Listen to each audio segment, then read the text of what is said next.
2023년 유소년 스포츠 지도사 자격증 취득을 위한 필수 과목인 유아체육론 기출문제를 풀고 있습니다. 자, 이번 시간에는 16번부터 마지막 20번 문항까지 함께 살펴보는 시간을 갖도록 하겠습니다.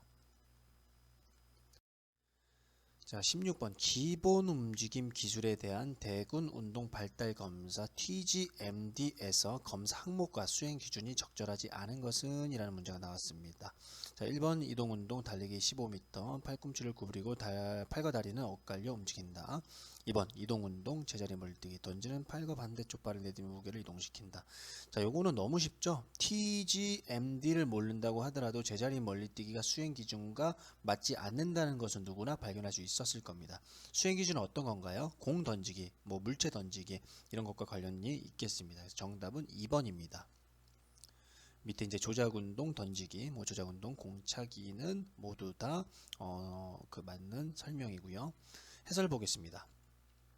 TGMD2 검사의 대군 운동 발달 능력 검사에서는 이동 운동의 달리기, 갤롭, 홉, 립, 멀리뛰기, 슬라이드 등으로 구성되어 있고 조작 운동의 치기, 튀기, 받기, 차기, 던지기, 굴리기 등으로 구성되어 자세와 절차에 대한 평가가 이루어진다라고 설명이 되어 있습니다. 자, 이에 제시되어 있는 수행 기준은 던지기에 대한 설명이다. 그렇기 때문에 정답은 2번이다 라고 이해하시면 좋을 것 같습니다. 자, 17번 문항입니다. 미국 질병통제예방센터 CDC가 제시한 연령별 신체활동 가이드라인으로 옳지 않은 것은? 이라는 문항이 나왔습니다. 자, 1번 미취학 아동에게 성장과 발달을 위해 일정 시간 이상의 신체활동이 권장된다. 2번 미취학 아동의 보호자는 제한적인 활동 유형의 소근육 위주의 놀이를 장려해야 된다. 자, 이게 정답이죠. 제한적인 활동 유형이 아니라 충분한 활동이 필요하고요. 소근육 위주가 아니라 대근육 위주의 운동이 필요할 수 있겠습니다. 3번 어린이와 청소년에게 매일 60분 이상의 중강도 신체활동을 장려해야 한다. 4번 어린이와 청소년들에게 연령에 적합하며 즐겁고 다양한 신체활동에 참여할 수 있는 기회와 격려의 제공이 권장된다. 정답은 2번입니다. 자, 해설 보겠습니다. 보호자는 미취학 아동의 올바른 성장과 발달을 위해 대근육 위주의 놀이를 장려해야 된다라고 설명이 잘 나와 있네요. 정답은 2번입니다. 자, 18번입니다. 유치원 체육 수업에서 실제 학습 시간 ALT 아카데믹 러닝 타임이라고 볼 수가 있겠고, 증가시킬 수 있는 공간 구성 전략을 옳지 않은 것은 그래서 어떻게 하면 수업 환경을 조성해야 그 유아들이 좀 더 실제 학습 시간을 높일 수 있을까에 대한 문항이었습니다. 1번 유아의 호기심 및 모험심 등을 표현할 수 있는 환경 조성을 추구한다. 2번 유아의 주의 집중을 위해 체육시설이나 기구를 효율적으로 배치한다. 3번 운동이 익숙해지는 시기에는 순환식보다 병렬식 위주로 기구를 배치한다. 4번 수업 중에 신체활동과 관련 없는 놀잇감 배치를 지양한다. 자, 모두 맞는 말인데요. 3번의 경우에는 운동이 익숙해지는 시기에는 순환식으로 배치를 하는 것이 조금 더 아이들에게 재미를 느낄 수 있도록 하는 구성이기 때문에 3번이 정답이다 라고 보시면 될 것 같습니다. 자, 유아들이 어느 정도 운동 기구들에 자신감을 가지게 되면은 기구들을 순환식으로 배치한다면 여러 가지 다양한 기구를 한꺼번에 접할 수 있으므로 많은 재미와 만족감을 줄 수 있다. 정답은 3번입니다. 자, 19번입니다. 표는 미국 스포츠의학회의 어린이와 청소년을 위한 피트, 빈도 강도 시간 형태 권고사항이다. 기억, 니은, 디귿에 들어갈 용어를 바르게 연결한 것은? 이라고 되어 있네요. 자, 기억 운동 같은 경우는 고강도 운동을 최소 주 3일 이상 포함하도록 하고 중강도에서 고강도 운동이네요.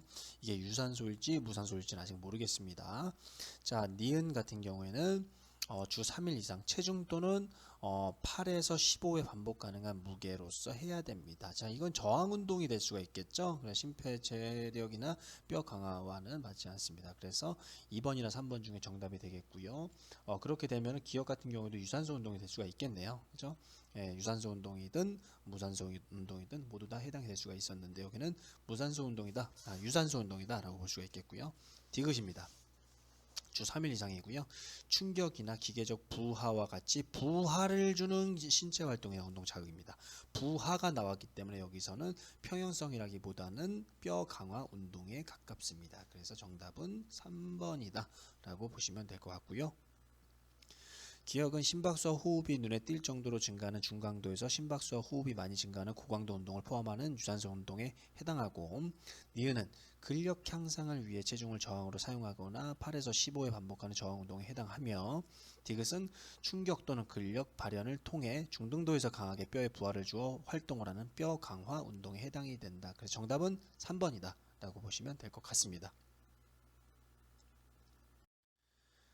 자, 마지막 20번 문항입니다. 유소년 체육 활동에서 체온 조절과 관련된 내용으로 지도자가 고려해야 할 사항으로 옳지 않은 것은 이라고 나와 있습니다. 1번 적당한 온도 및 습도가 유지된 환경을 조성해야 한다. 2번 체온 조절을 위해 가능한 더운 공간에서의 활동을 장려한다. 틀린 말이죠. 정답은 2번이 되겠네요. 3번 더운 여름철의 체육활동에는 적절한 수분 보충을 장려해야 한다. 4번 유소년은 체육활동 시 성인에 비해 열을 빨리 획득하게 된다는 것을 인지한다. 정답은 2번입니다. 자, 유소년은 성인에 비해서 체온 조절이 어려울 수 있기 때문에 적절한 온도를 유지한 환경에서 신체 활동을 실시해야 안전하다라고 볼 수 있겠습니다. 자, 이번에 나온 것처럼 더운 공간에서 활동을 하다 보면은 뭐 열사병이나 이런 이제 그 열과 관련된 이제 그 질병을 얻을 수 있기 때문에 가급적이면은 적절한 온도와 습도가 유지된 환경에서 수업이 이루어져야 된다라고 볼 수가 있겠습니다. 자, 그래서 20번 같은 경우에는 굉장히 쉬운 문항이죠. 별도의 사전 지식이 없어도 충분히 풀 수 있는 문항이었다라고 볼 수 있겠습니다. 자, 이렇게 해서 이제 유소년 스포츠 지도사 취득을 위한 유아체육론에 대해서 모두 풀어보았는데요. 유아체육론 같은 경우도 마찬가지입니다. 특수체육에서 얘기했던 바와 같이 문항 자체가 굉장히 뭐 까다롭거나 어렵거나 한 문항은 거의 없습니다. 그래서 유소년 지도사 자격증을 따기 위해서 일정 형태의 어느 정도 그 사전 지식이 있고 충분히 공부가 되었다고 하면은 여기서는 70점, 80점이 목표가 아니라 90점 이상을 획득하는 것을 목표로 해서 공부를 하는 것이 전략적으로 더 좋을 것이다. 그래서 다른 과목에서 다소 낮은 점수를 맞는다고 하더라도 충분히 합격을 할 수 있는 기회가 될 수 있겠습니다. 자, 이렇게 해서 유아체육론 마무리하고요. 우리 다음 영상에서는 노인 스포츠 지도사 자격증 취득을 위한 노인체육론 문항에 대해서 알아보는 시간을 갖도록 하겠습니다.